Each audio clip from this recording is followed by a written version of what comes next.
En octobre 1819, les salles de réception de Loxbridge accueillaient 140 personnes. Et un long courant d'air. Le courant d'air entrait par la porte nord. Il traversait la pièce au niveau des chevilles des dames. Puis il ressortait sous le passe-plat de la salle à manger.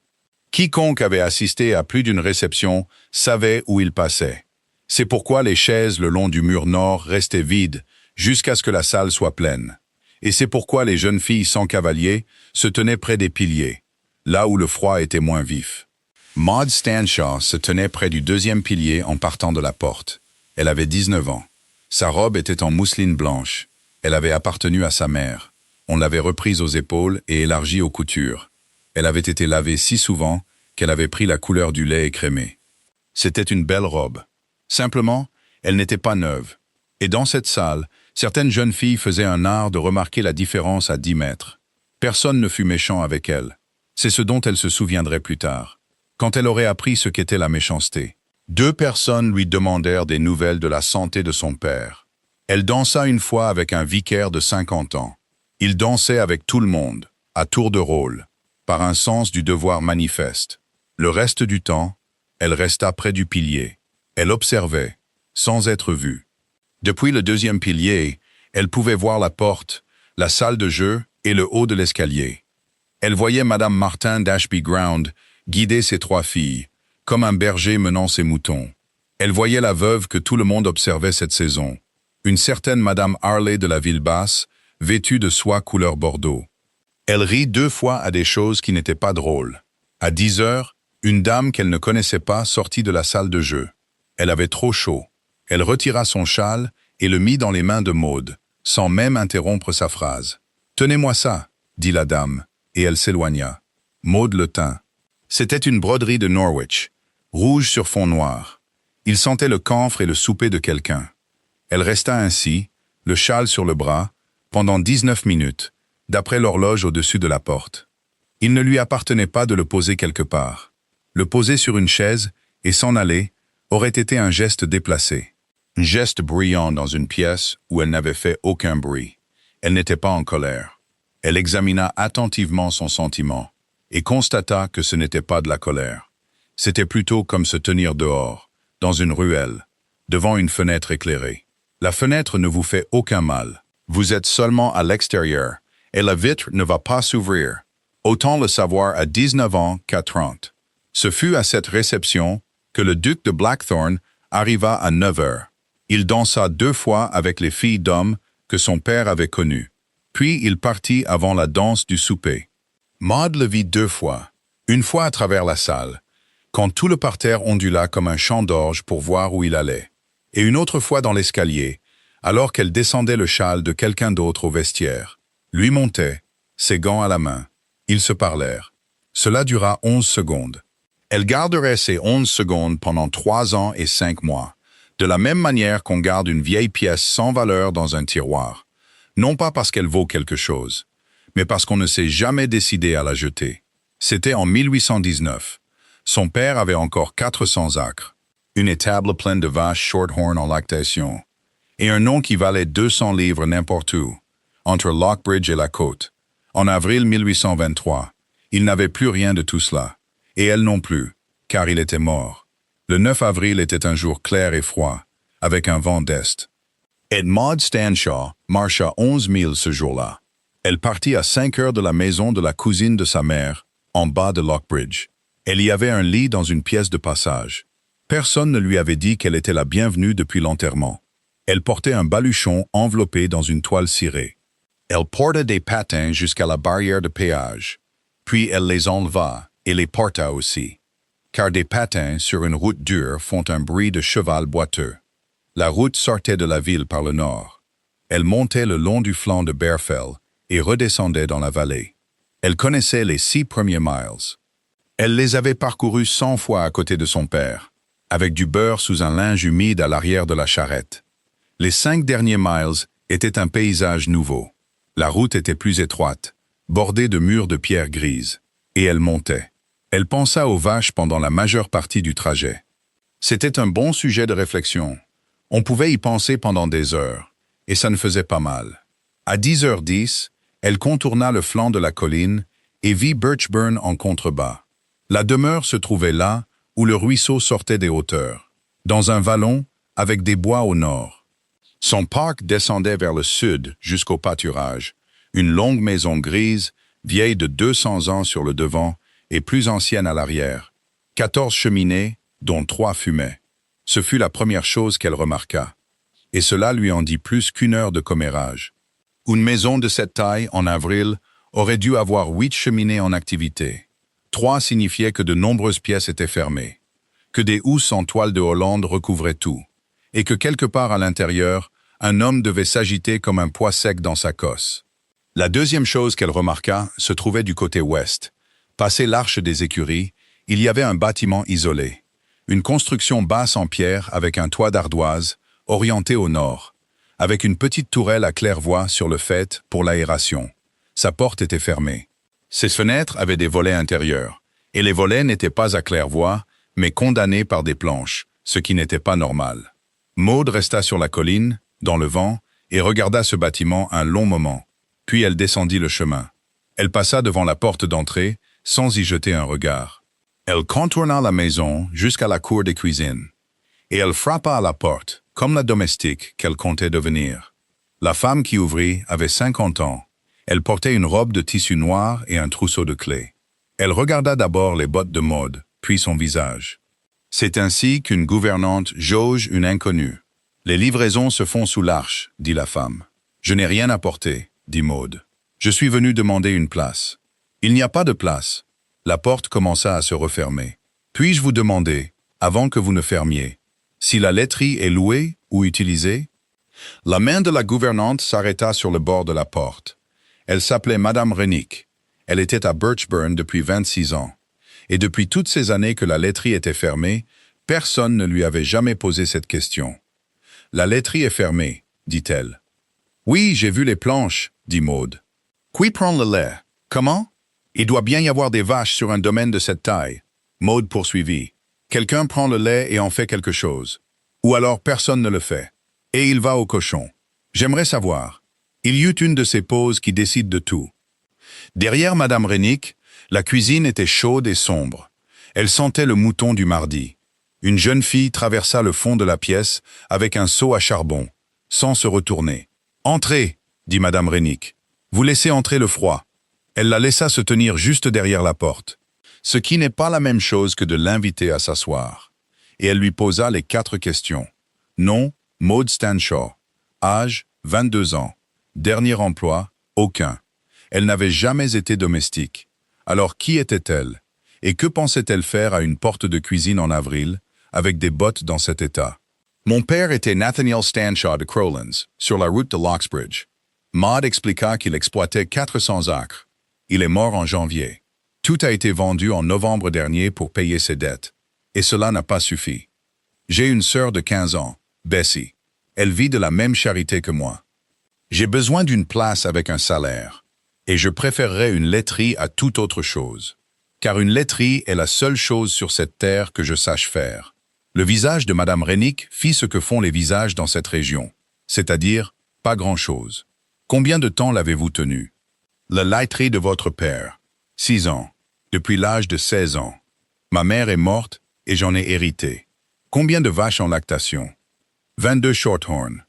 Nous vendions du beurre 2 fois par semaine à Lockbridge. 48 livres au plus fort de la saison. Nous faisions du fromage de juin à septembre. Environ 2 quintaux et demi. Et nous le vendions en ville quand il avait 10 mois. Et combien en tiriez-vous? 6 pence et demi la livre pour le beurre, une bonne semaine. 45 shillings le quintal pour le fromage, car il était réputé. Réputé comment? Par la marque qu'il portait, dit Maud. Madame Rennick la regarda pendant environ 3 respirations. Il y a 3 vaches en lactation ici. Le lait va à la ferme de Netherbank, et Madame Vickery en fait ce qu'elle peut. On ne fait pas de produits laitiers à Birchburn, pas depuis la mort de la duchesse. Voilà la réponse à votre question. Je suis désolé pour vos malheurs, et je ne doute pas d'un mot de ce que vous avez dit.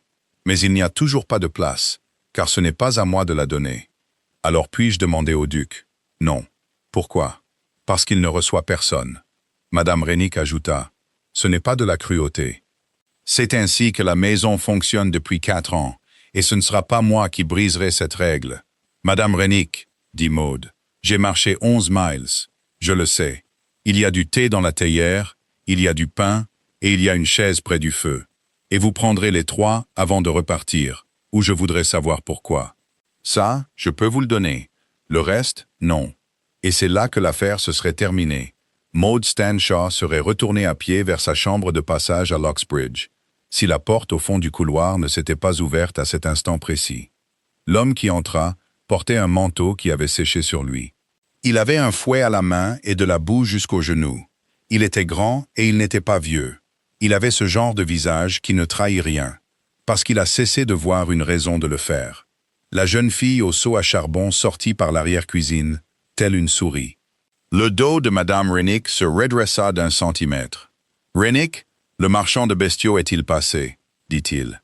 Puis il vit qu'une étrangère se tenait à l'intérieur de la porte de sa cuisine. Elle avait un baluchon sous le bras, et il s'arrêta. Maud reconnut la voix, avant même d'avoir bien vu le visage. Elle avait 3 ans et 5 mois, et durait 11 secondes. Elle lui parvint à l'oreille, entière, avant même les mots. Elle eut le temps qu'il traverse sa propre cuisine pour décider quoi en faire. Elle décida en moins de temps que ça. Et elle ne changea jamais d'avis par la suite. Elle ne le dirait pas. Pas ce matin-là, ni dans un mois, ni pour un salaire. Alors elle remit la vieille pièce dans le tiroir et laissa son visage ne rien exprimer du tout. Maud fit la révérence. C'était une simple révérence de campagne. Et elle la fit bien, car sa mère le lui avait bien appris. « Qui est-ce ?»« Stanshaw, votre grâce. » Madame Rennick répondit. « La fille de Nathaniel Stanshaw de Crowlands, près de Locksbridge. Elle est venue pour une place. Je lui ai dit qu'il n'y en avait pas. Robert Ferron, 6e duc de Blackthorn, avait 30 ans ce printemps-là. Il était duc depuis l'an 14 et frère depuis 26 ans. Il avait les cheveux châtains foncés et les yeux verts, et il se tenait dans sa propre cuisine, car c'était le chemin le plus court vers l'armurerie. Il aurait dû dire très bien et continuer son chemin.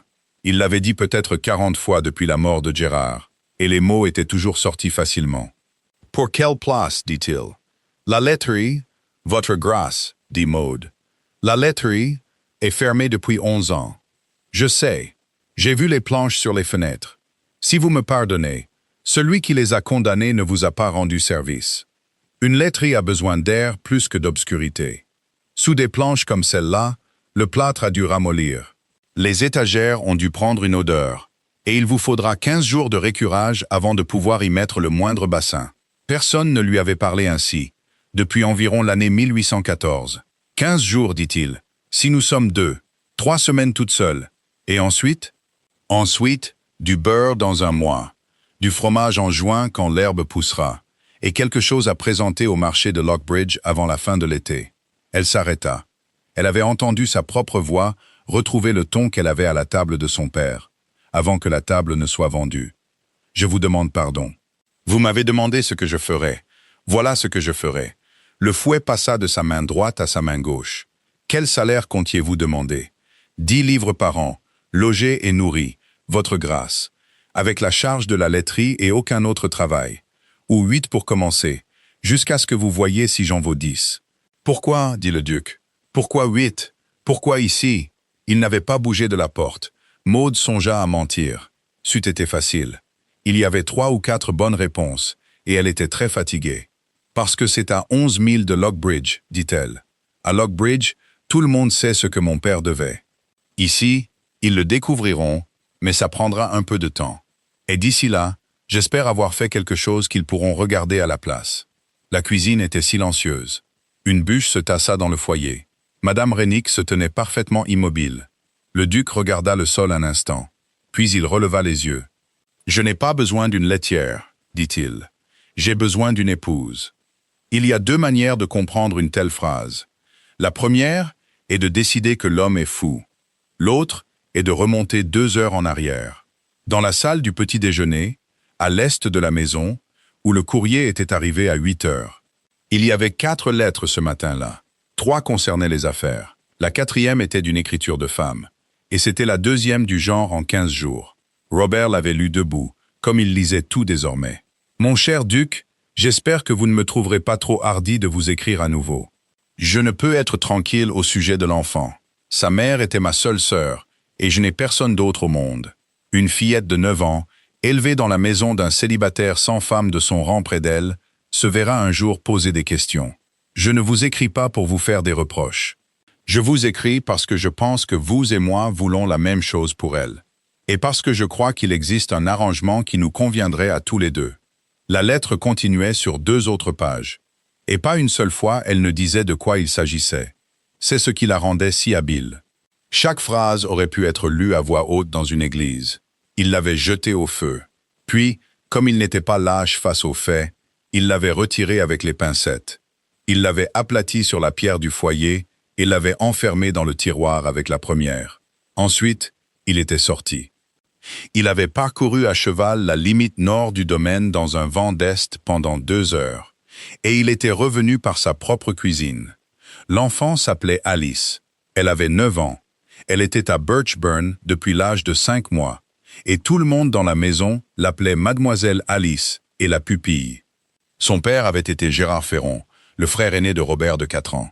Il était mort depuis 4 ans d'une fièvre dans une pension de Liverpool, avec 17 shillings en poche. Sa mère avait été Ellen Vasey, la fille cadette d'un avoué de Lockbridge. Elle était morte 9 jours après la naissance, sans alliance au doigt. Robert avait chevauché toute une nuit de février pour la rejoindre. Il était arrivé avec 7 heures de retard. Il avait ramené le bébé dans un panier avec une brique chaude à l'intérieur. Il avait dit à la maisonnée qu'elle était sa pupille. La maisonnée l'avait cru, ou avait décidé de faire semblant. Ce qui, dans une maison, revient au même. Pendant 9 ans, cela avait tenu. Le comté savait qu'il y avait une pupille à Birchburn. Le comté avait une 12aine d'hypothèses et aucun fait. Et tant que le duc ne leur donnait rien, les hypothèses restaient des hypothèses. Puis Madame Henriette Harley était revenue à Lockbridge en mars 1823.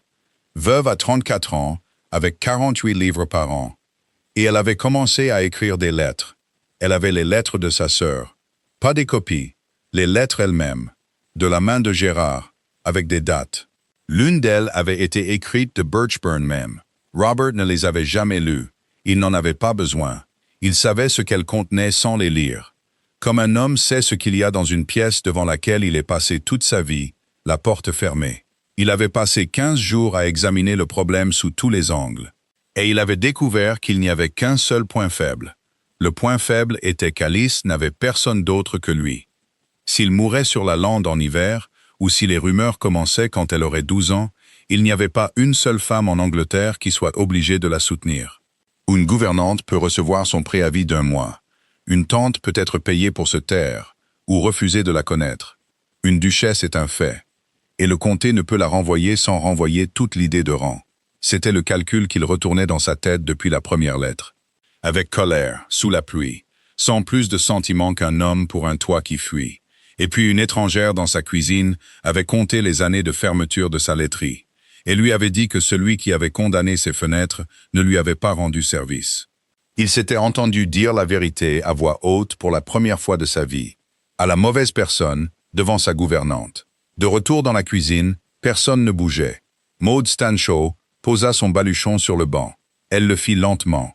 Elle le fit parce que ses mains s'étaient mises à trembler. Et elle n'avait pas l'intention de laisser quiconque dans cette pièce le voir. « Votre grâce, dit-elle, j'ai marché 11 milles ce matin. Je le sais. Alors vous comprendrez que je préférerais qu'on me dise franchement si l'on se moque de moi, pour que je puisse repartir avant la nuit. » Madame Rennick émit un petit son. « Non, dit Robert, on ne se moque pas de vous. Je l'ai mal dit. Je le dirais mieux si je l'avais déjà dit, mais ce n'est pas le cas. Alors vous feriez mieux de le redire, lentement. » Elle ne put jamais expliquer par la suite comment elle avait parlé ainsi à un duc. Ni Madame Rennick, qui ne le répéta à personne pendant 6 mois. Il posa le fouet sur la table, puis il lui expliqua en environ 200 mots. Debout, près du vaisselier de sa propre cuisine, avec le mouton qui refroidissait dans le garde-manger. Il y avait une enfant dans la maison, qu'on appelait sa pupille, et qui était en fait la fille de son frère, née d'une femme que son frère n'avait pas épousée. Il y avait une personne à Lockbridge qui en détenait la preuve, dans un coffret de lettres. Et il n'y avait aucune femme à Birchburn dont la place ne pouvait être supprimée avec un trimestre de salaire. Je veux une épouse parce qu'on ne peut pas mettre une épouse à la porte. Il dit voilà tout. Je n'ai aucune autre raison à vous offrir, et je ne prétendrai pas en avoir une. Vous seriez duchesse de Blackthorn. Vous auriez le douaire que votre avocat demanderait. Les dettes de votre père seraient payées dans le mois. Votre sœur irait à l'école et serait dotée. Et vous vous tiendriez aux côtés d'une enfant de 9 ans le jour où quelqu'un lui jetterait le mot au visage. Comment s'appelle-t-elle? Il s'était attendu à une douzaine de questions. Il ne s'était pas attendu à celle-là en premier. Alice. Et quand quelqu'un lui jettera le mot au visage, dit Maud, que voudriez-vous que la femme à ses côtés fasse? Qu'elle ne bouge pas, dit-il. Elle se tenait dans sa cuisine et le regardait. Elle avait 22 ans. 5 mois plus tôt, elle avait regardé 2 hommes dans une grange marquée à la craie les flancs de vache qu'elle avait élevés depuis leur naissance. Elle avait 1 shilling et 8 pence en poche. Elle avait une sœur dans une maison où elle était tolérée, et un nom qui, à Lockbridge, signifiait 3140 livres. Pas un sou de payé. Elle avait marché depuis 5h30 pour demander 10 livres par an, et on lui offrait une couronne ducale. Les 2 offres consistaient à être utile à quelqu'un, mais une seule consistait à être utile dans ce pourquoi elle était douée. Non, dit-elle. L'horloge de la cuisine, qui était mauvaise, sonna 8 fois. Non, répéta Robert. Pas non pour toujours, votre grâce. Non pour l'instant, et pas de cette façon. Et je vais vous dire pourquoi, si vous me le permettez, car ce n'est pas de l'orgueil. Elle prit une profonde inspiration.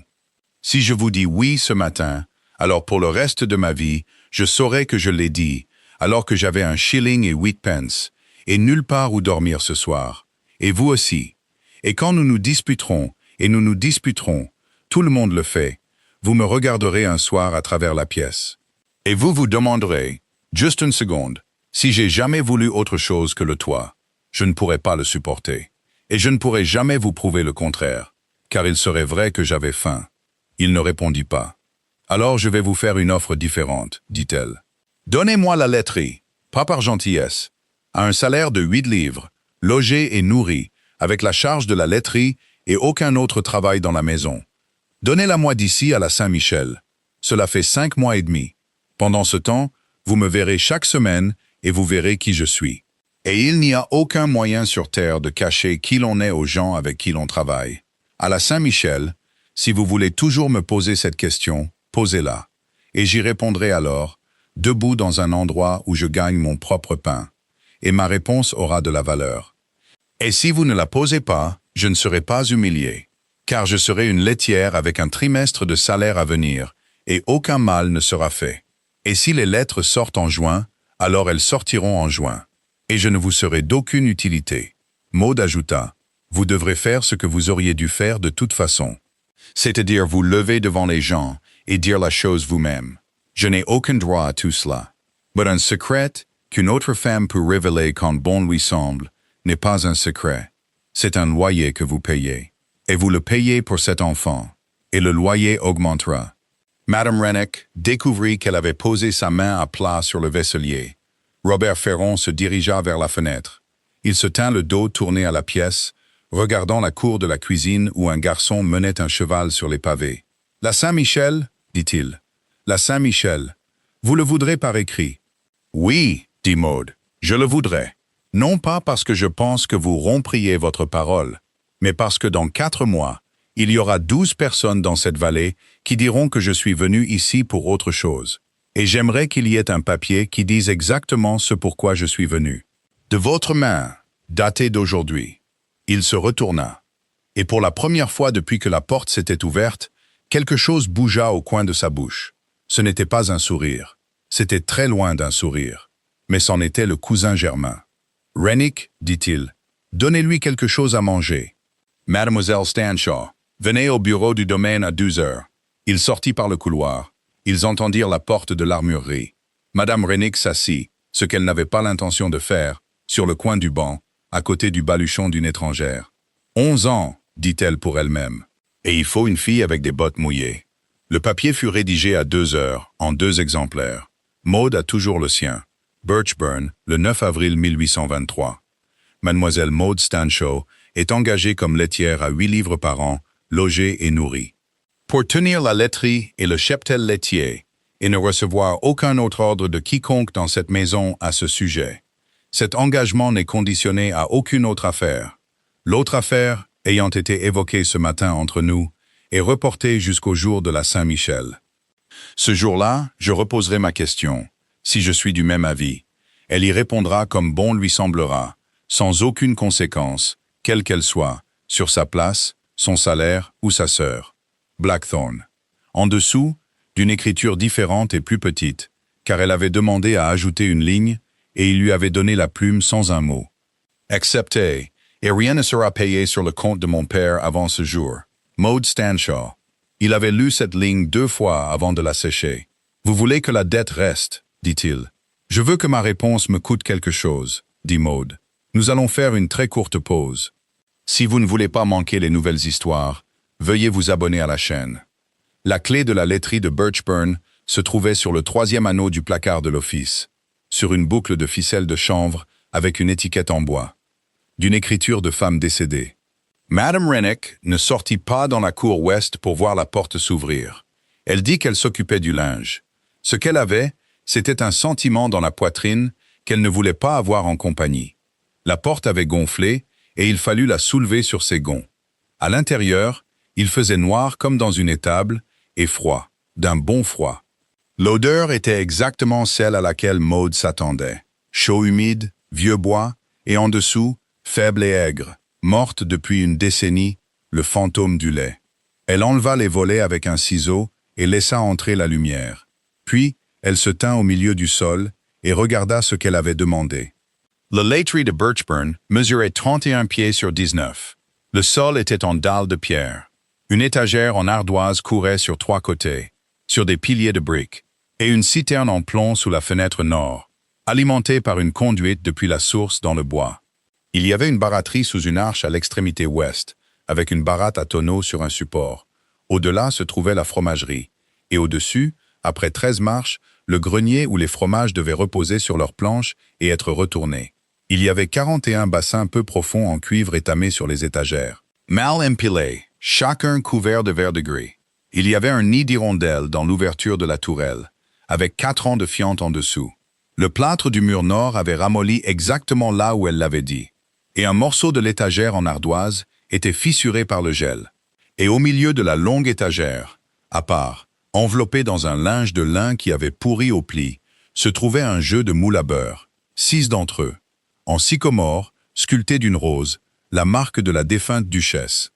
Maud resta un moment avec le ciseau à la main. Puis elle sortit, trouva le garçon qui avait mené le cheval et lui demanda s'il y avait une vieille femme sur le domaine qui avait travaillé dans cette laiterie. Ce doit être Madame Pledger. Le garçon dit « à Fold End, 2e porte. Elle est très vieille. » Hortense Pledger avait 71 ans. Elle ouvrit sa porte avec l'air d'une femme attendant la visite de la paroisse. Elle avait été laitière à Birchburn pendant 34 ans, sous 2 duchesses.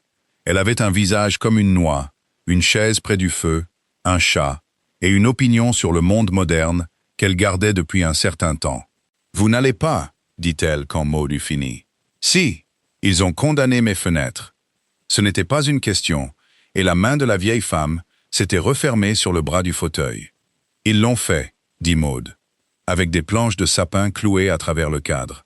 Madame Pledger regarda le feu un instant. « Asseyez-vous, dit-elle. Vous allez me prendre 1 heure de mon temps et je vais vous enlever 20 ans de soucis. Comment est l'eau? Il y a une citerne en plomb et une conduite depuis le bois. Oui, et la conduite est bouchée au 2e raccord. Elle était bouchée en l'an 7 et je le leur ai dit. Ne touchez pas à l'eau du ruisseau pour échauder, quoi qu'ils vous disent. Elle descend par la cour du bétail au-dessus du pont et peu importe si elle a l'air propre. L'eau de source pour échauder, l'eau du puits pour récurer. Maintenant, que ferez-vous en premier? Chaulez le mur nord et enlevez l'étagère fissurée. Faux. D'abord, vous ouvrirez toutes les portes de cette maison et laisserez le vent la traverser pendant 3 jours, et vous enlèverez les fientes d'hirondelles de la tourelle. Et seulement alors vous mettrez de la chaux humide sur quoi que ce soit. Mettez de la chaux sur un mur dans une pièce fermée, et vous aurez une puanteur là-dedans jusqu'à Noël. La vieille femme se pencha en avant. Une laiterie n'est pas propre parce qu'elle a l'air propre, ma fille. Une laiterie est propre parce qu'il n'y a nulle part où quelque chose puisse se cacher. C'est tout le métier. Le reste, c'est de l'huile de coude. Maud sortit son crayon. Madame Pledger parla pendant 2 heures. Elle monta à la maison le mardi et le vendredi de chaque semaine suivante, dans une charrette envoyée pour elle sur un ordre que personne ne pouvait retracer. Elle s'asseyait sur un tabouret dans un coin de la laiterie, une canne entre les genoux. Et elle disait à Maud ce qu'elle faisait de travers. Elles récurèrent pendant 15 jours. Elles échaudèrent les bassins dans 3 eaux. Elles frottèrent l'étain avec du sable fin et du sel, jusqu'à ce que les jointures de Maud saignent, guérissent et saignent à nouveau. Un maçon du village vint poser une nouvelle dalle. Maud la paya sur le budget de la laiterie et l'inscrivit dans un livre qu'elle avait réglé elle-même. Elles chaulèrent tous 2 fois. Elles posèrent une nouvelle porte à la fromagerie. Maud en rabota le bas elle-même, maladroitement, et Madame Pledger le lui dit. Le 10e jour, l'intendant vint voir ce qui était dépensé. Monsieur Culpin était un homme prudent de 45 ans. Il avait maintenu Birchburn à flot pendant 4 ans. 4 ans pendant lesquels son maître signait tout ce qu'on lui présentait sans rien demander. Ce n'était pas un voleur. C'était un homme honnête qui s'était habitué à être le seul à prendre des décisions, et qui en était venu à considérer cela comme son dû. Il se tint à la porte de la laiterie, son chapeau sur la tête, et fit des calculs à voix haute. 3 vaches en lactation, 8 autres taries ou en gestation, et 16 jeunes bêtes. Et tout le troupeau périclitait lentement, faute de quelqu'un pour dire le contraire. Le lait à Netherbank. Pas de profit, pas de perte, pas de problème. Et maintenant, il y a une facture de chaux, un maçon, une porte en sapin, 8 livres par an, dit-il. Contre quoi? Contre 40 livres par an d'ici le 2e été, dit Maud. Si je peux avoir 6 vaches de plus en juin, et que les bêtes de 2 ans sont gardées au lieu d'être vendues. 40 livres, ce n'est rien pour ce domaine. Non, mais ce n'est pas rien pour une laiterie. Et une laiterie qui s'autofinance ne peut être fermée par personne sur un coup de tête. C'est tout ce que je veux, Monsieur Culpin. Je veux qu'elle soit rentable pour que personne n'ait à lui faire de faveur. Culpin enleva son chapeau, ce qu'il n'avait pas l'intention de faire. 6 vaches, dit-il. Il y a la foire de Lockbridge le 17. Je voudrais les choisir moi-même, et je voudrais que vous soyez là pour les acheter. Car une fille qui fait une offre pour des shorthorns à cette foire paiera 2 têtes de plus qu'un homme. Il était à la foire le 17, avec la charrette. Elle parcourut les rangées avec un bâton, posa sa main sur 6 vaches, et lui dit ce qui n'allait pas avec 2 d'entre elles avant qu'il ne les vût. Elles rentrèrent pour 68 livres le lot, ce qu'il inscrivit dans le livre du domaine, avec une satisfaction qu'il ne décrivit à personne. Le duc ne vint pas du tout à la laiterie en avril. Il passait devant la cour ouest 2 fois par jour. Il savait que les planches étaient enlevées. Il savait qu'il y avait de la fumée de la chaudière à 6 heures, et une charrette le mardi, avec une vieille femme qu'il fallait aider à descendre. Il n'entra pas. Aucun d'eux ne dit jamais pourquoi, mais ils le comprirent tous les 2 parfaitement. Il y avait un papier dans le bureau du domaine qui disait « La Saint-Michel », et un homme qui entrerait dans cette laiterie en avril s'appuierait dessus. Alors il attendit, ce qu'il savait bien faire, et ce dont il n'avait jamais eu de raison de se réjouir auparavant. Maud garda le moule à beurre de sa mère au fond de son baluchon pendant les 3 premières semaines. Il était en sycomore, de 4 pouces de diamètre, sculpté par le père de sa mère quand il était apprenti. Le motif était une gerbe de blé dans un cercle de 40 points. Sous la gerbe se trouvaient les lettres C, R, O, W. Car il n'y avait pas eu de place pour le reste du mot. Il avait jugé à juste titre que quiconque sur ce marché ayant besoin des 5 autres lettres ne serait pas un client. Il avait été apposé sur chaque livre de beurre qui avait quitté Crowlands pendant 31 ans. La vente avait eu lieu le 19 novembre 1822, et elle avait duré 2 jours. Ils avaient marqué des numéros à la craie sur tout, sur les vaches, sur les charrettes, sur la charrue. Sur le banc où sa mère s'était assise, sur la porte de la laiterie elle-même, car les accessoires allaient avec les installations, et les installations avec la terre. Un homme nommé Hesketh, debout sur une caisse retournée dans la cour de la ferme, vendit 400 acres de sa vie en 1 jour et demi. Son père n'était pas sorti de la maison. Nathaniel Stanshaw n'était pas un homme méchant et n'avait rien fait de mal. Il avait fait une petite chose ordinaire que beaucoup d'hommes faisaient à cette époque. Il avait apposé son nom au dos de la traite d'un autre homme pour 1500 livres.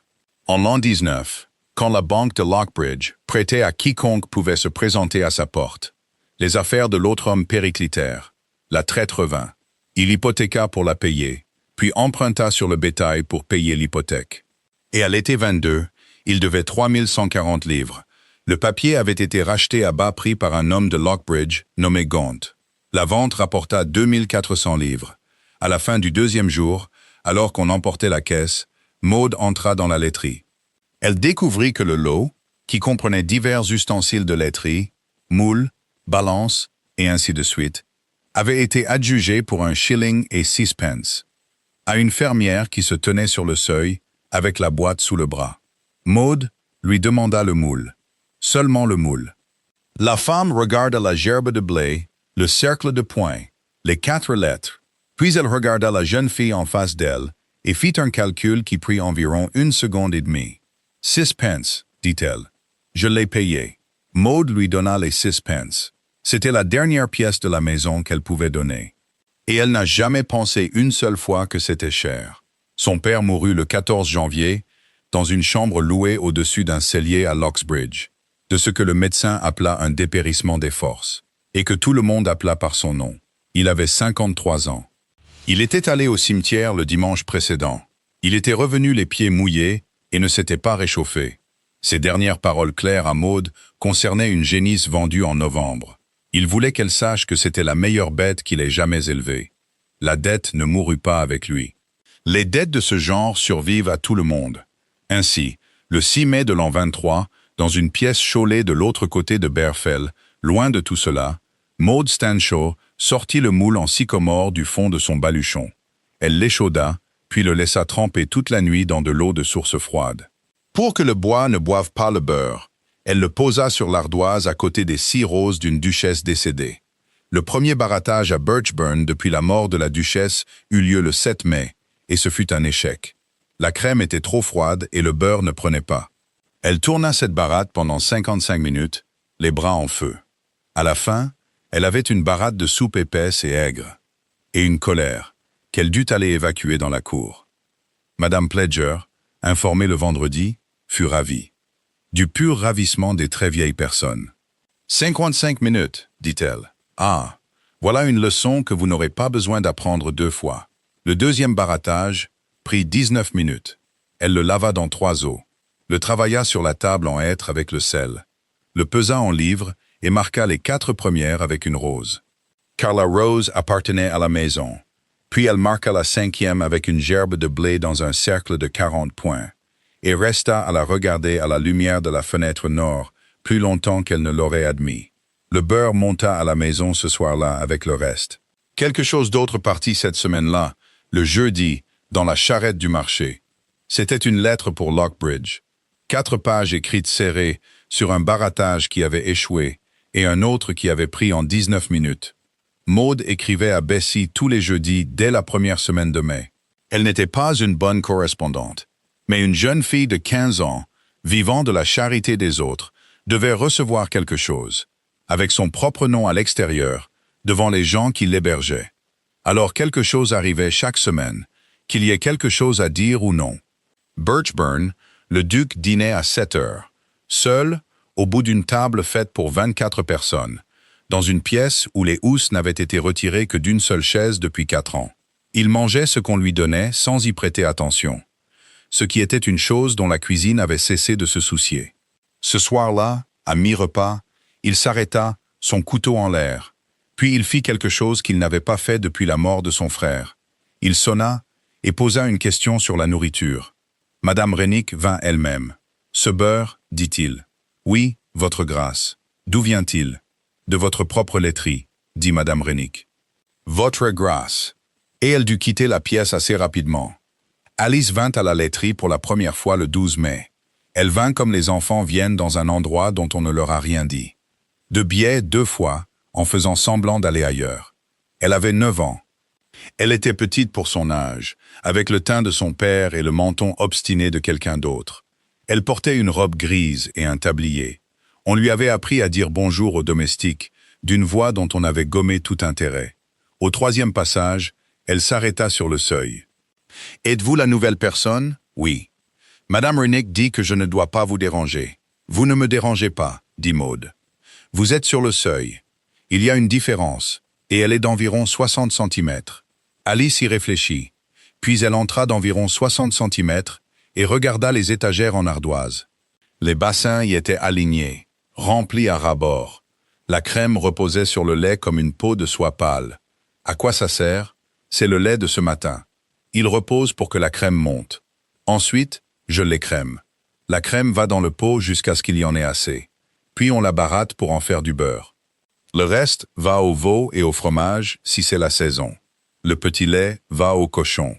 Et les cochons sont la raison pour laquelle une laiterie n'est jamais un gaspillage. Personne ne m'a jamais rien dit de tel, dit Alice. Alors quelqu'un vous a négligé, dit Maude. Et elle se retourna vers les bassins, sans se retourner pendant un moment. Elle avait entendu dans la petite voix plate de l'enfant un écho de ses 19 ans. Une jeune fille près d'un pilier à Lockbridge, avec le châle de quelqu'un sur le bras. Alice vint tous les jours après cela. En juin, l'herbe poussa, et la fabrication du fromage commença. Et Lavelay apprit qu'il y avait une jeune femme à Birchburn. C'est ainsi que cela se passe dans les campagnes. Personne ne colporte la nouvelle. La nouvelle s'infiltre. Un maçon parle à sa femme d'une nouvelle dalle dans une laiterie. Une fille de cuisine dit à sa mère que le duc a sonné à propos du beurre. Au milieu du mois de juin, il n'y avait pas une maison à une douzaine de miles à la ronde qui ne connaissait pas le reste. Le duc de Blackthorn avait engagé une laitière de 22 ans, la fille d'un gentleman, ou du moins ce qu'elle avait été avant la vente. Certaines conversations étaient bienveillantes.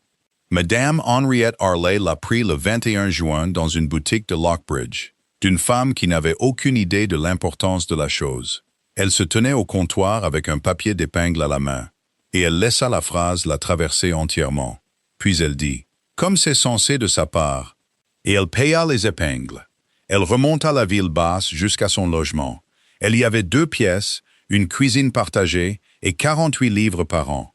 Henriette avait été la belle et Hélène la bonne. Leur père était mort en laissant à ses 2 filles 400 livres à partager. Et une compréhension très claire de ce que 400 livres n'achètent pas. Henriette avait épousé un marchand de vin de 41 ans, parce qu'elle avait 23 ans et savait compter. Il avait été assez gentil, d'une manière un peu lourde, et il était mort en l'an 14, lui laissant les 48 livres et pas d'enfants. Et Helen, la bonne, la discrète, celle qui avait peur du chien, était partie un été chez une cousine à la lisière du pays de Blackthorn. Là, elle avait rencontré un homme au visage magnifique qui était le frère de quelqu'un. Henriette l'avait soutenu pendant toute cette épreuve. Elle était la seule personne sur Terre à l'avoir fait. Elle l'avait tenu dans ses bras, dans une chambre louée au bout d'un village dont personne n'avait entendu parler, pendant 13 heures en février. Elle lui avait mis un linge humide sur la bouche. Elle l'avait entendu demander 2 fois, très calmement, si la lettre de Gérard était arrivée. Elle n'était pas arrivée. Il était à Liverpool et il est mort en moins de 4 ans. Et personne dans cette pièce ne savait ni l'un ni l'autre. Le frère cadet avait chevauché toute la nuit et était arrivé au milieu de la matinée. Henriette se souvenait de ses bottes dans l'escalier. Et du fait qu'il avait enlevé son chapeau sur le seuil, alors qu'il n'y avait plus rien à saluer. Il avait pleuré brièvement et horriblement dans le couloir. Puis il s'était lavé le visage, était revenu et lui avait demandé d'une voix parfaitement stable ce qu'il fallait pour l'enfant. Et elle se souvenait lui avoir tendu le panier. C'était la partie qu'elle n'avait jamais dite à personne. Elle avait tendu le panier dans un couloir à un jeune homme de 21 ans dont elle ne connaissait pas bien le nom. Il avait de l'argent et une maison. Elle avait 2 pièces et 48 livres. Tout le monde dans ce couloir comprenait sans un mot que l'enfant mangerait mieux au bout de son bras qu'au bout du sien. Elle avait fait ce qu'il fallait. Elle en avait été remerciée dans une lettre accompagnée d'un chèque bancaire, qu'elle n'avait pas encaissé pendant 4 mois, puis qu'elle avait encaissé. Et pendant tout ce temps, elle avait vécu à une promenade de la fille de sa sœur. Elle l'avait vue 4 fois. Elle écrivit de nouveau à Birchburn le 24 juin, et cette fois, elle fixa un jour. Elle arriva un jeudi dans un cabriolet de location, en soie grise, avec les lettres de sa sœur dans un étui plat en maroquin sur ses genoux. On la fit entrer dans le petit salon où les housses avaient été enlevées ce matin-là, pour la première fois depuis les funérailles d'une femme morte en 1812. Robert la reçut debout. « Madame Harley, votre grâce, comme c'est aimable à vous. Je voulais vous le dire depuis 9 ans, comme c'est aimable à vous. » Elle s'assit, s'arrangea et regarda la pièce avec une expression de douce appréciation. « Vous souhaitiez parler d'Alice. Je souhaitais la voir, en premier lieu. Le puis-je? Après que nous ayons parlé. Bien sûr. » Elle sourit. C'était un beau sourire, qui montait jusqu'aux pommettes et s'arrêtait là, comme un cheval arrêté net devant une barrière. « Vous me pardonnerez si je suis direct, Duc. Je n'ai pas de mari pour être direct à ma place. L'enfant de ma sœur a 9 ans. Dans 3 ans, elle en aura 12. Et les filles de 12 ans commencent à se voir demander à quelle famille elles appartiennent. Avez-vous pensé à ce qu'on lui dira, constamment?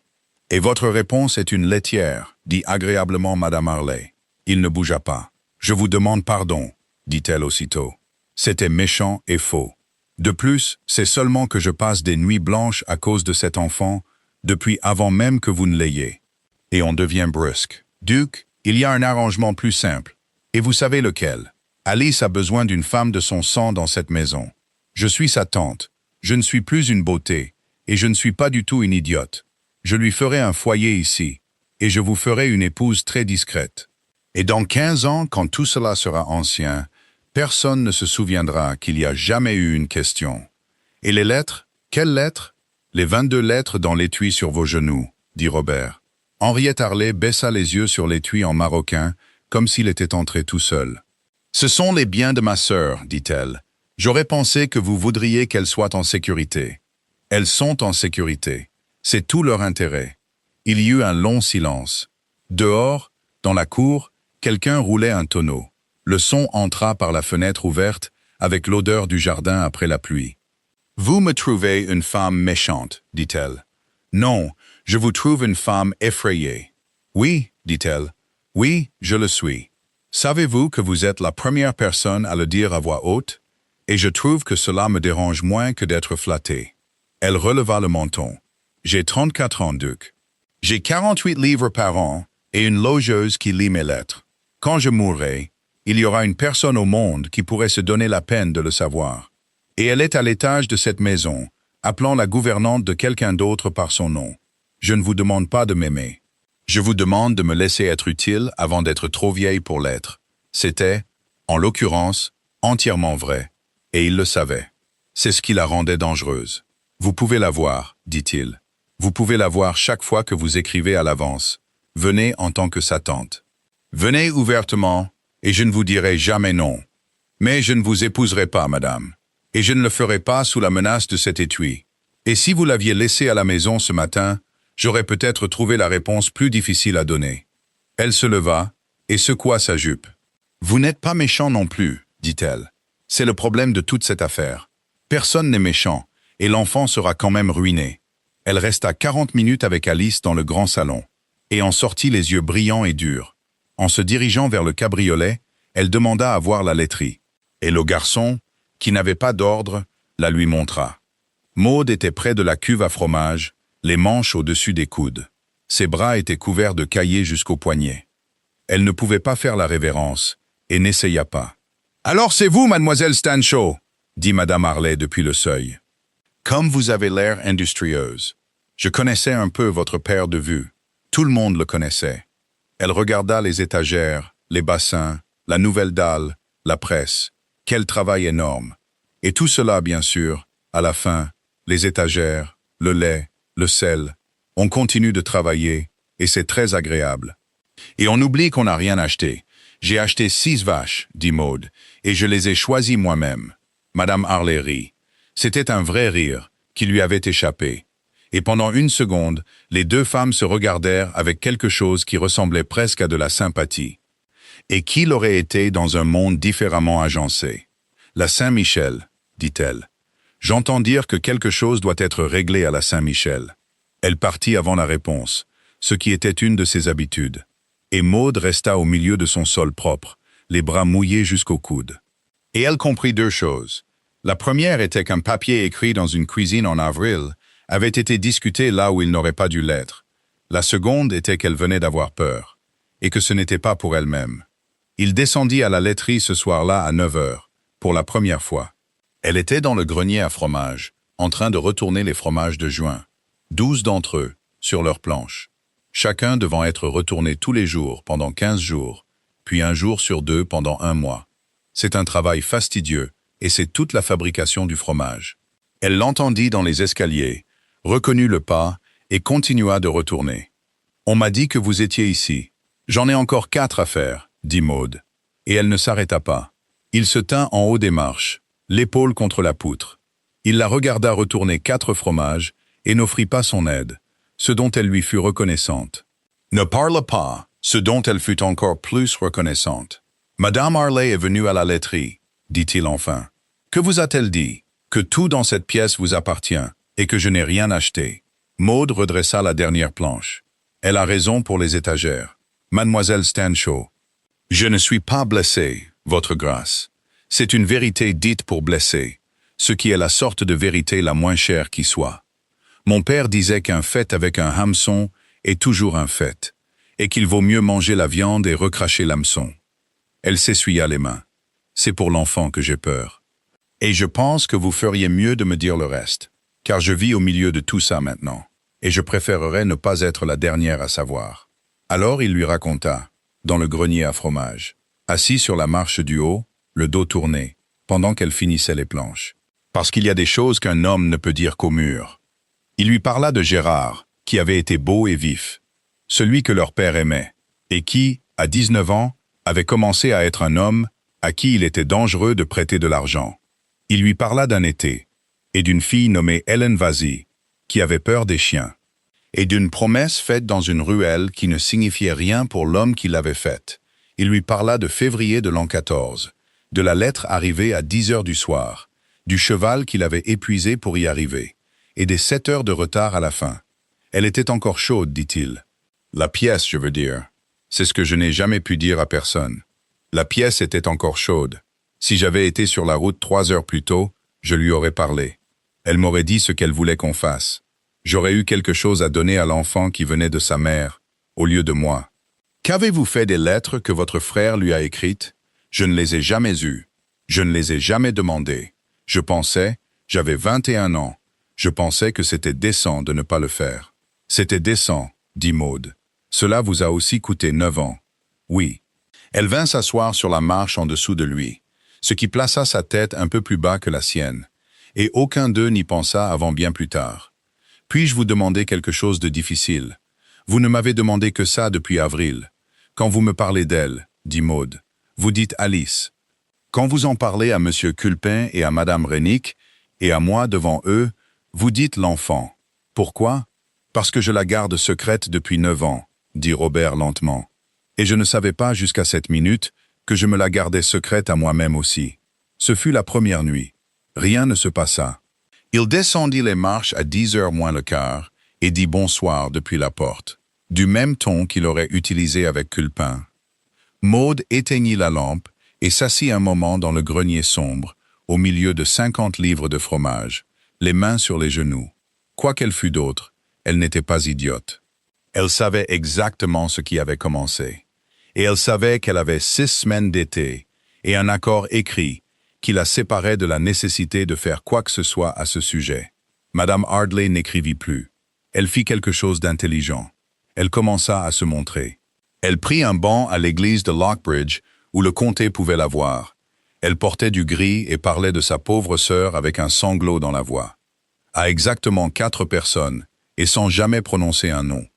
En 1 mois, il y avait une forme dans l'air là où un fait aurait dû se trouver. Et tout le monde pouvait en sentir les contours. La première conséquence arriva à Birchburn dans une note le dernier jour de juillet. Madame Martin d'Ashby Ground donnait une petite fête pour l'anniversaire de sa plus jeune fille. Tous les enfants de bonne famille de la vallée étaient invités. Et la note pour Birchburn regrettait, avec de nombreux compliments, que le nombre d'invités soit malheureusement complet. Alice la lut elle-même, car elle était posée sur la table du hall. Et elle avait 9 ans et savait lire. Maude la trouva dans la baraterie à 4 heures de l'après-midi. Assise par terre, entre la baratte et le mur, l'endroit où un enfant va quand il veut un coin à 2 côtés.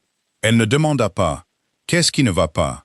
Elle s'assit sur les dalles, dans son tablier, le dos contre le même mur, ce qui les plaça côte à côte, face à la même direction, et elle attendit. « Cela prit 6 minutes.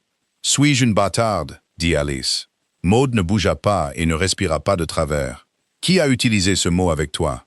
Personne. C'était dans un livre. Je l'ai regardé, parce que le nombre d'invités n'était pas complet. Une pause. Il y a des livres dans le grand salon sur les familles. Toutes les familles du comté y sont, avec des lignes qui descendent. J'ai regardé la nôtre. Il y a une ligne pour mon oncle et une ligne pour mon père. Et il n'y en a pas pour moi. Il n'y a rien là où je suis. Dehors, dans la cour, un cheval passa et un homme rit de quelque chose. Je ne vais pas te mentir, dit Maude. Je ne suis pas la personne qui a le droit de te dire la vérité. Ce sont deux choses différentes, et tu es assez grande pour voir la différence. Ce que je vais faire, c'est ceci. Ce soir, je dirai à ton oncle, mot pour mot, ce que tu viens de me dire. Et je lui dirai qu'il doit y répondre. Et bientôt.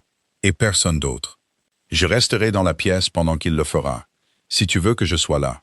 Alice y réfléchit longuement. Resteriez-vous là où je pourrais vous voir, dit-elle. Il lui dit le lendemain soir dans le grand salon, les livres de famille fermés et rangés sur l'étagère où ils devaient être. Maud se tenait près de la fenêtre où elle pouvait être vue. Cela lui prit 4 minutes, car il avait décidé à l'avance que ce serait court et vrai, et qu'il n'y aurait pas un mot qu'une enfant de 9 ans devrait recevoir plus tard comme une facture. Son père avait été Gérard Ferron, qui était son frère. Sa mère avait été Ellen Vasey, qui était bonne et discrète, et avait peur des chiens. Elle était morte 9 jours après la naissance d'Alice, et elle l'avait demandé. Il n'avait pas été marié. C'était tout. Ce n'était pas de sa faute. Il y aurait des gens dans le monde qui l'utiliseraient contre elle. Et ils auraient tort, et ils le feraient quand même. Alors pourquoi n'y a-t-il rien où je suis dans le livre, dit Alice. Parce que je n'y ai rien écrit. C'était ma lâcheté, et non ton manque de nom. Ce sera réparé. Alice s'assit, les mains sur les genoux. Aviez-vous un nom pour moi? Ma mère. Alice, dit-il. Elle l'a dit à sa sœur la dernière nuit. C'est la seule chose de toi qui vient d'elle. Alors je n'ai jamais laissé personne le raccourcir. L'enfant pleura alors. Et il fit la chose qu'il n'avait jamais faite, et qu'il ne fit pas particulièrement bien. Il s'assit à côté d'elle sur le canapé et la laissa pleurer contre son manteau.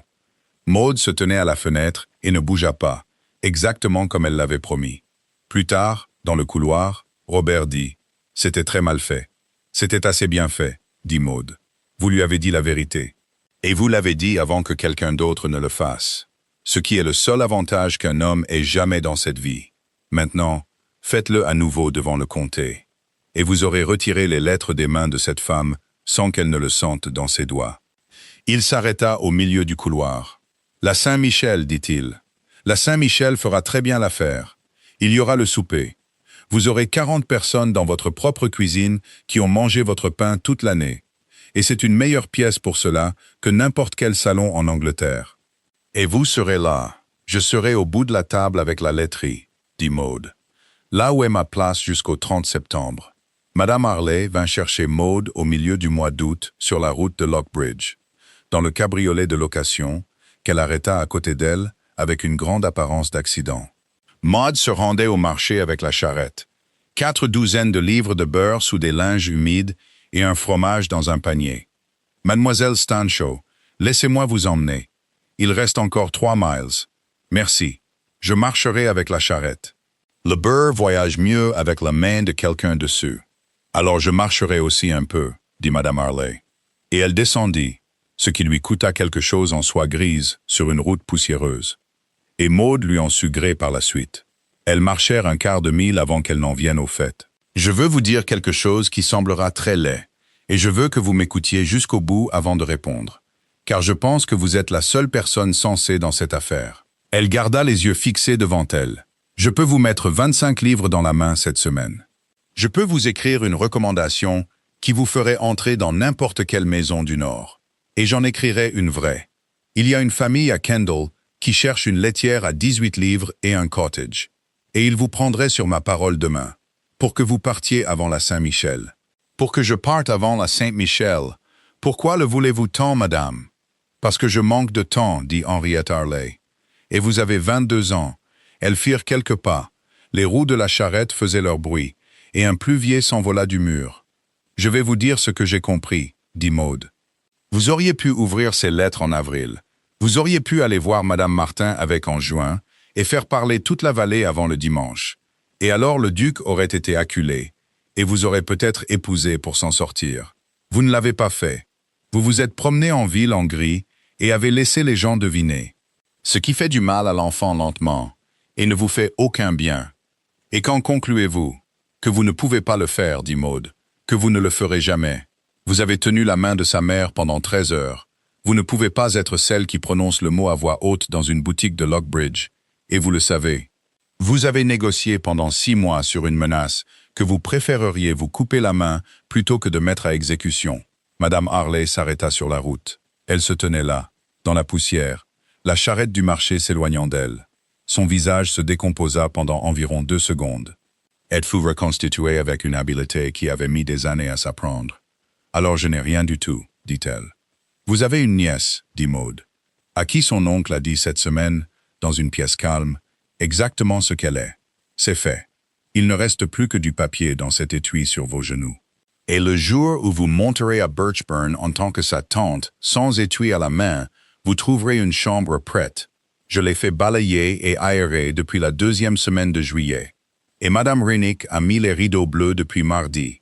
Elle la laissa debout sur la route et continua vers Locksbridge avec le beurre. Et elle en vendit chaque livre avant midi.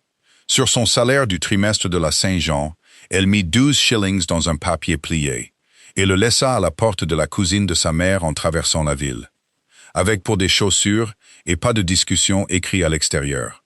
C'était le premier argent qu'elle avait jamais envoyé à quelqu'un de sa vie, et elle y pensa tout le long du chemin du retour par la lande. La gerbe de blé commençait à être demandée à ce moment-là.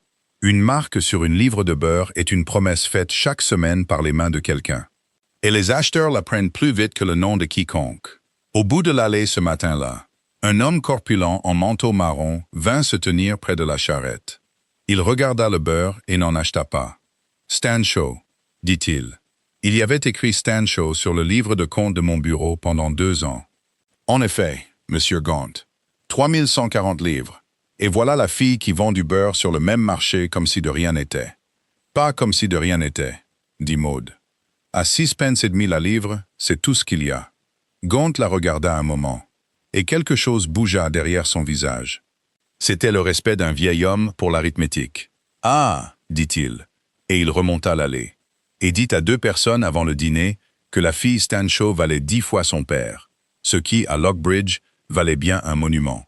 La Saint-Michel à Birchburn tombait un lundi cette année-là, et le souper de la moisson se tint dans la grande cuisine le soir même, comme cela se faisait dans cette maison depuis avant le grand-père de quiconque. Il n'y en avait pas eu depuis 4 ans. Il y avait 4 tables assemblées sur toute la longueur de la cuisine, et 43 personnes assises. Les fermiers et leurs femmes, le maçon, M. Culpin, Mme Rennick, les servantes, les hommes de l'écurie, M. Parr le vicaire et Mme Hortense Pledger, dans la meilleure chaise de la pièce, une canne entre les genoux.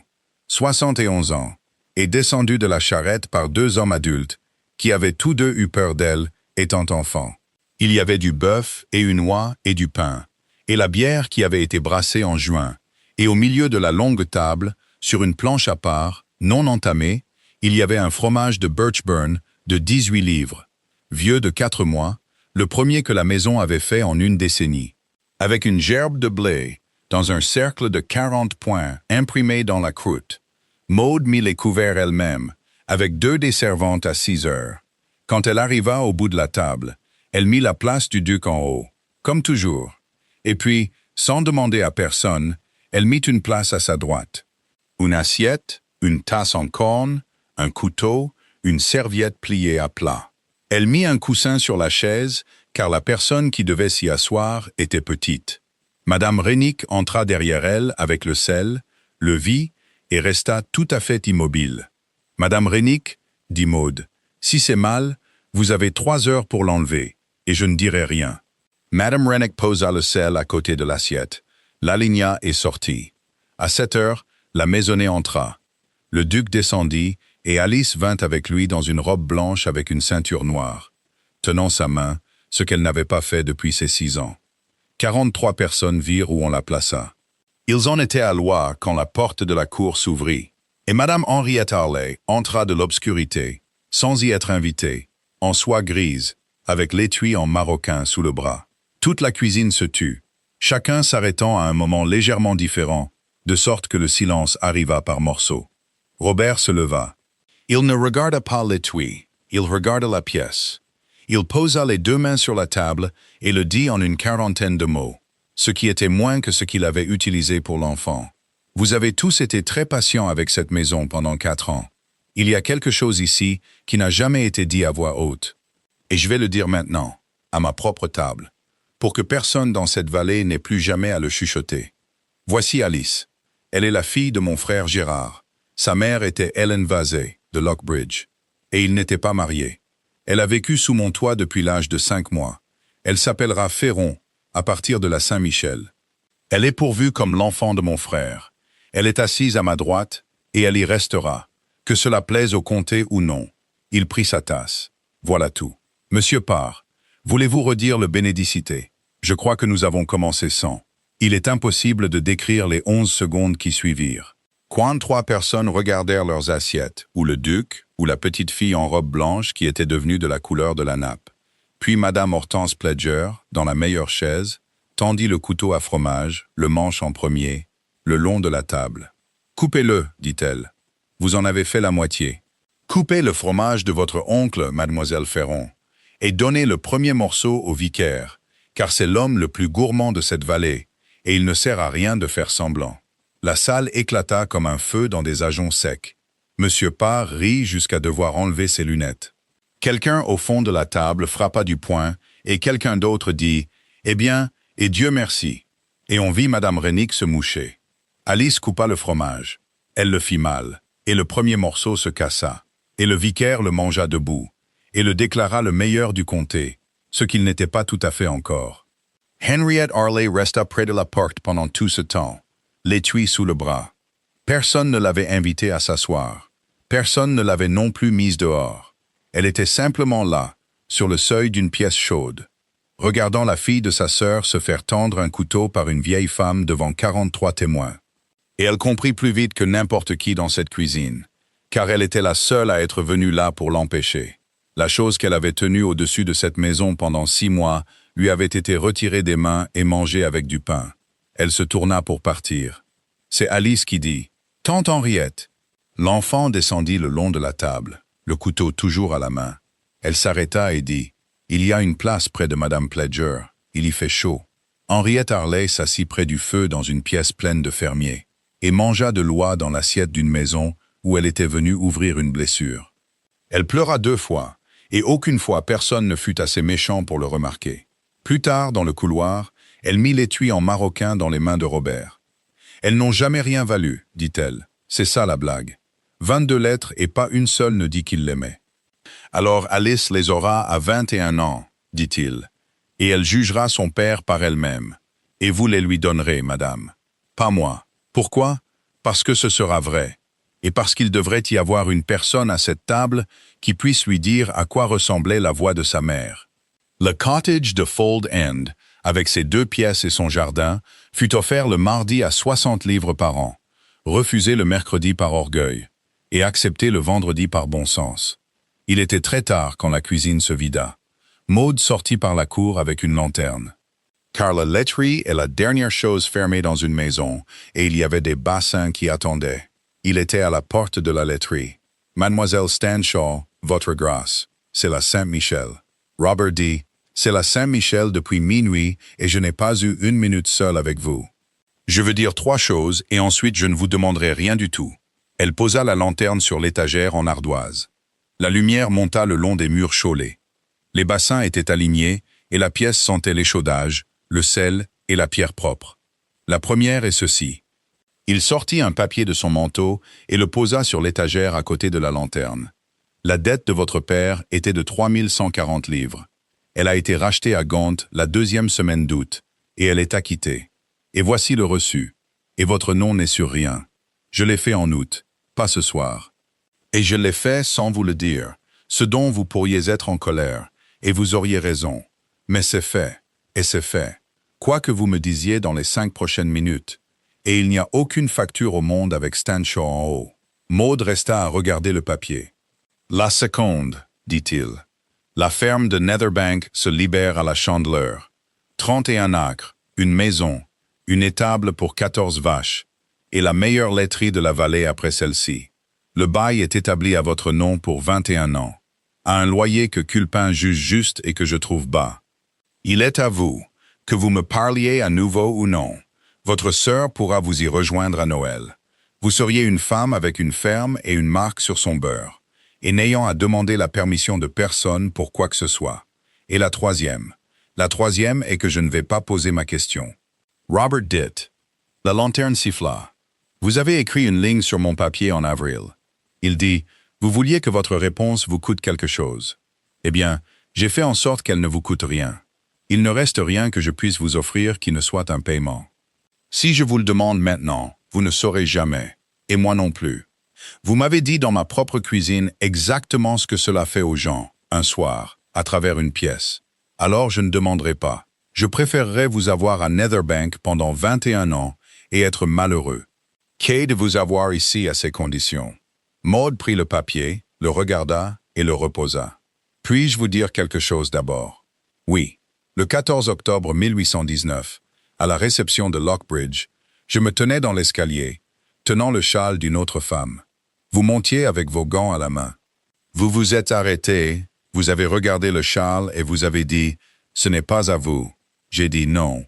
Et vous avez dit « Alors ne le portez pas plus loin que le bas de l'escalier ». Et vous êtes monté. Cela a pris 11 secondes. Je l'ai gardé avec moi pendant 4 ans. Elle essuya ses mains sur son tablier, bien qu'elles fussent sèches, et j'ai reconnu votre voix dans votre propre cuisine avant d'avoir bien regardé votre visage. Je le sais depuis le 9 avril. Je ne l'ai jamais dit, et je n'allais pas le dire. Et vous feriez mieux de comprendre pourquoi. On ne peut pas rendre à un homme une chose qu'il a oubliée. On ne peut que lui remettre une dette pour cela. Je ne suis pas venu ici pour qu'on me doive quoi que ce soit. Il se tenait très immobile. Je ne m'en souviens pas. Il dit « Non, j'essaye depuis environ la 2e semaine de juin. Parce que Rennick m'a dit que vous étiez à cette réception. Et j'ai repassé cette nuit 40 fois, et il n'y a rien. Sa voix était parfaitement égale. Je ne l'inventerai pas pour vous. Vous le sauriez. Je sais, mais je me souviens du 9 avril, dit Robert, et je m'en souviendrai quand j'aurai 80 ans. Il y avait une femme dans ma cuisine avec ses bottes ruinées, me disant ce que les planches font à une laiterie. Maud Stanshall le regarda un long moment à la lueur de la lanterne. Puis elle dit la chose qui, 12 mois plus tard, serait répétée sous une forme que la vérité n'aurait pas reconnue. Dans tous les salons entre ici et la côte. Alors je vais demander, dit-elle.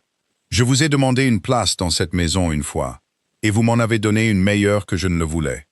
Maintenant, je demande à nouveau. Ce n'est pas pour une place, et ce n'est pas pour une ferme.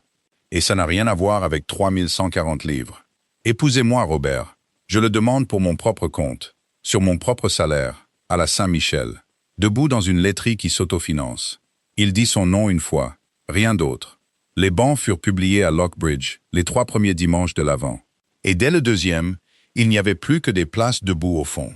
Ils se marièrent en janvier 1824, discrètement, avec Alice et Bessie Stanshaw et Madame Pledger, et 40 fermiers. Ce n'est pas la fin, car il n'y a pas de fin à ce stade de la vie de quiconque. La laiterie de Birchburn produisit 3 quintaux de fromage à l'été 24, et un quart était mauvais, et ils ne surent jamais pourquoi. La ferme de Netherbank alla à un cousin des Vickery, et Maud garda le bail à son nom de toute façon, sur les conseils de personne. Bessie vint à Noël et resta. Et il s'avéra qu'elle n'avait aucun intérêt pour les vaches, mais un don pour les chiffres qui effrayait M. Culpin. Madame Henriette Ardley montait de Fold End la plupart des dimanches. Elle n'était pas de compagnie facile et ne le devint jamais. 2 fois par an, elle disait quelque chose avec un hameçon. Et la maisonnée mangeait la viande et recrachait l'hameçon. Elle apprit à Alice le point de sa mère et comment faire un feu, et les paroles de 2 chansons qui étaient chantées à Lockbridge quand leur grand-mère était une jeune fille. Alice Ferron fut invitée au presbytère en août suivant. Elle n'y alla pas. Et en octobre 1825, dans les salles de réception de Lockbridge, le courant d'air courait toujours le long du sol, de la porte nord au passe-plat. Une jeune femme entra à 9 heures dans une robe simple, sans aucun bijou, et se tint un instant à l'intérieur de la porte, son mari derrière elle. Elle regarda à travers la pièce, par habitude, le deuxième pilier en partant de la porte, là où le froid est moins vif. Une jeune fille s'y tenait. Il y a toujours une jeune fille qui s'y tient. Toute la salle se tourna pour voir qui était entré, comme un champ d'orge ondule.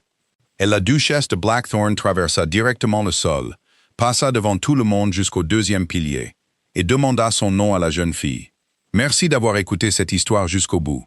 Dites-nous depuis quelle ville vous nous regardez, et ce que cette histoire vous a fait ressentir.